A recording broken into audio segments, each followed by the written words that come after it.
Welcome to the deep dive. Today, we're cutting straight to the chase on something pretty vital for your online growth. Yeah, we're talking about getting those Google rankings, high rankings. Exactly, but without spending a dime on ads. We've basically distilled the key stuff from the Jamshed Digital podcast. Giving you a fast track, sort of a cheat sheet to understanding organic SEO that actually works. Think of it as making Google your free lead generation machine. Precisely. Our goal here is simple. Give you the insights to get your website onto that really important first page of Google. Because the sources we looked at, they really hammer home this one statistic. Oh yeah, that's the 75% one. 75% of search users, they just don't click past page one. Let that sink in, right? Yeah. If you're a freelancer, maybe a small business owner, perhaps even right here in Abu Dhabi. Or running an affiliate site, yeah. If you're not on page one, you're pretty much invisible to 3/4 of your potential audience. So how do you go from, invisible to unmissable and without that big ad spend? That's what this deep dive is all about. We're focusing on the core tactics highlighted in the podcast source. Right, we'll get into keyword strategy, specifically long tail keywords. Then we'll break down on-page SEO. Making sure Google gets what you offer. And then there's content creation. Good content. Content that actually helps people. We'll talk backlinks to those votes of trust. And local SEO. Yeah. Super important if you're targeting a specific area, like Abu Dhabi in the examples. Yep. And finally, why SEO is, never really done. It needs constant tracking and tweaking. Absolutely. Ready to unlock these secrets for organic growth. Let's do it. So, keywords first. The podcast mentioned this shift, didn't it? Away from broad terms. Yeah, big shift.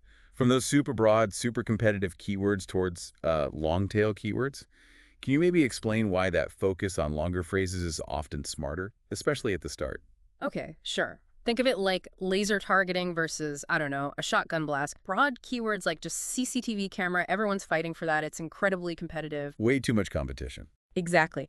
But long tail keywords, they're much more specific. Almost like how someone would actually ask a question. The podcast gave some great examples. Oh yeah, like best CCTV camera for villas in 2025. Perfect example. Hmm. Or PoE switches for Hikvision Abu Dhabi. See how specific those are. Very targeted. Yeah. And the intent behind those searches is usually much clearer, isn't it? Totally. Someone searching for PoE switches for Hikvision Abu Dhabi probably knows what they need. They might even be ready to buy, especially if they are in Abu Dhabi. And that's the fascinating part. Fewer people might type that exact long phrase compared to just CCTV camera, sure. Right, volume is lower. But the people who do search that way, they're much higher quality leads. And crucially, like the podcast said, those specific phrases are way less competitive. Making it easier to actually rank for them, get higher up. Precisely. Easier to get seen by the right people. Okay, so you found these long tail gold nuggets. What's next? How do you make your actual website pages attractive to Google? That takes us to on-page SEO. Right, on-page SEO. This is all about making sure Google can easily understand what each page is about and, how it provides value to the searcher. So what are the absolute essentials, the must-haves on every page? Well, the podcast highlighted a few key areas. First, using those keywords strategically. You need to naturally weave those long-tail keywords into important places. Like where specifically? Your title tag, that's the text you see in the browser tab, right? Right. Also the URL of the page itself and the meta description. That little summary bit under the link in the search results. Exactly that. Oh, yeah? It's about clearly signaling to Google, hey, this page, it's the best resource for best CCTV camera for villas in 2025. Makes sense. Clear signals. What else on the page matters beyond just the keywords? Oh, definitely user experience and accessibility. The podcast really pointed out image alt text. That accessibility. Yeah, it helps visually impaired users understand images, but it also gives Google context about the image. Win-win. And your site has to be mobile friendly. Non-negotiable these days, I guess. Absolutely. Most searches are on phones now. And speed. Fast loading speed is critical. Slow sites annoy users, and Google notices. Penalizes them even. Yep. And finally, the podcast talked about internal links, linking between related pages on your own site. Why is that important? It helps users find more relevant info easily, keeps them on your site longer, and it also shows Google how your content is connected. It builds authority within your own site structure. Got it. So you've got your keywords sorted, the website's technically sound. Now, the real meat, the content, the podcast really pushed this idea of creating genuinely useful stuff, right? Not just keyword filler. Absolutely. It's a fundamental shift. Stop thinking just about ranking for keywords and start thinking about answering questions. The podcast asked this brilliant guiding question. What does your customer want to know? Let that drive everything. Exactly. So instead of just boring product descriptions, think about creating, say, detailed how-to guides, or maybe product comparisons, or even breakdowns of local services if that fits your audience. The podcast had that great blog title example, didn't it? Something about Hikvision cameras. Yeah. Top 5 Hikvision cameras for UAE villas in 2025. That's a perfect example. It really hits the mark, doesn't it? Solves a specific problem security for villas in the UAE.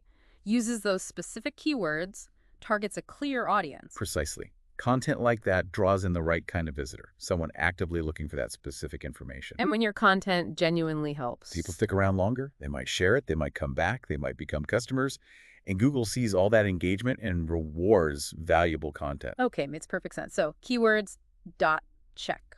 On-page optimization, dot, check. Amazing helpful content, dot, check. What's the next big lever we can pull for organic visibility? Backlinks, those votes of trust. Yes, backlinks. They are still incredibly important.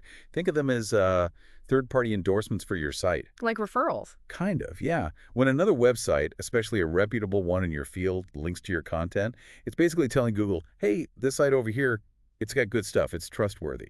And the podcast mentioned authority sites. Right.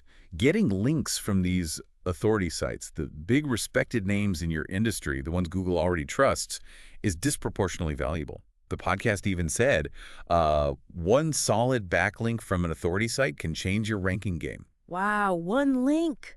That's powerful. But how do you get those? You can't just email, say, a major news outlet and ask for a link, can you? Huh. Probably not directly like that, no. It takes effort, definitely a strategic approach. But the podcast did outline some solid methods. Like what? Guest posting is a big one. Write an article for a relevant industry blog. You share your expertise, reach their audience, and usually get a link back in your author bio. Okay, that makes sense. What else? Don't underestimate business directories. Getting listed in reputable ones helps. And it sounds simple, but ask happy clients. If they have a website, maybe they'd link to you as a trusted partner or a supplier. Just ask. Sometimes it works. And finally, Orapor was mentioned. Help a reporter out. Yeah, it connects journalists looking for expert sources with people like you. You give them a good quote or insight for their article, they often give you a mention, and crucially, that backlink. Interesting. Lots of ways to approach it then. Now, let's shift focus a bit. What about businesses that are really focused locally, like those examples in Abu Dhabi the podcast kept using? Yes. For them, local SEO is not just important. The source was very clear. You need local SEO. It's absolutely essential. Why specifically? Because it ensures that when people in that specific area search for what you offer, you actually show up for them. Think about someone searching best shawarma near me in Abu Dhabi. They want something close right now. Exactly. Local SEO helps you capture that immediate, high-intent local search traffic. So what are the key steps? The podcast called them simple but powerful. The absolute foundation is your Google business profile. Set it up completely. Optimize it, accurate address, phone number, website, hours, list your services properly. Just setting it up isn't enough, though. No way. You need to keep it active. Post updates regularly, news, offers, maybe just helpful local tips. And reviews. Actively encourage customer reviews on Google. Reviews matter that much. Hugely. Positive reviews build trust and seriously impact your local ranking. Respond to them too. Shows you're engaged. And lastly, weave those local keywords like Abu Dhabi or specific neighborhoods into your website content and your Google profile. Define your service areas clearly. Seems like table stakes for any local business in Abu Dhabi, or anywhere really.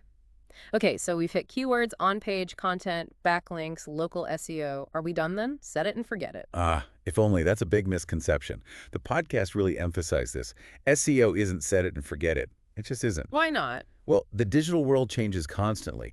Google updates its algorithms all the time. Your competitors, they're not standing still either. They're working on their SEO too. So it's an ongoing process. Definitely. You have to consistently track what's happening and refine your strategy. It's essential. Okay, so how do you track? How do you know if what you're doing is actually working or where you need to adjust? Any specific tools? The main one the podcast recommended, and it's fantastic, is Google Search Console. It's free too. Google Search Console. What does it show you? A ton of useful data. You can see which keywords are actually bringing people to your site. You can see how they found you organic search, links, etc. And critically, it flags technical issues that might be hurting your visibility. So you can fix things. Exactly. By looking at this data regularly, you can figure out what's working, what's not, and where you need to put more effort to keep improving those rankings over time. This has been really insightful. So just to kind of wrap the main points, getting those top organic spots on Google without paying for ads, it's achievable. Totally achievable. It just requires consistent, smart work on these key areas. Right. Smart keyword research, focusing on those long-tail, high-intent phrases, nailing the on-page SEO basics. Creating genuinely valuable problem-solving content. Building authority with good backlinks. Implementing local SEO if you're geographically focused, and then Constantly tracking, analyzing, and tweaking your approach using tools like Search Console. it's definitely a long game, as the podcast said. A long game, but a smart game. It takes ongoing effort, sure, but the payoff is sustainable, organic growth. That builds real long-term value, not just the temporary hit you might get from paid ads. Which can get expensive fast. Very fast. So, for you listening, maybe take a second now.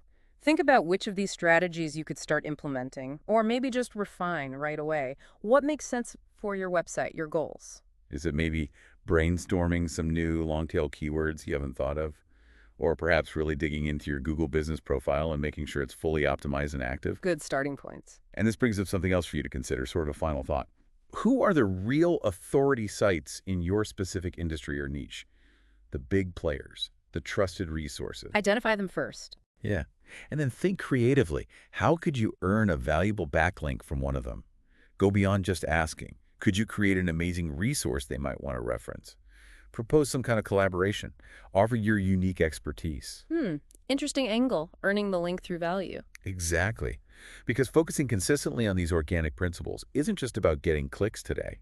It's about building a more solid, more trustworthy online presence for the long haul. That kind of trust and authority, that's something paid ads, for all their immediate impact, can't quite replicate in the same way. Think about that.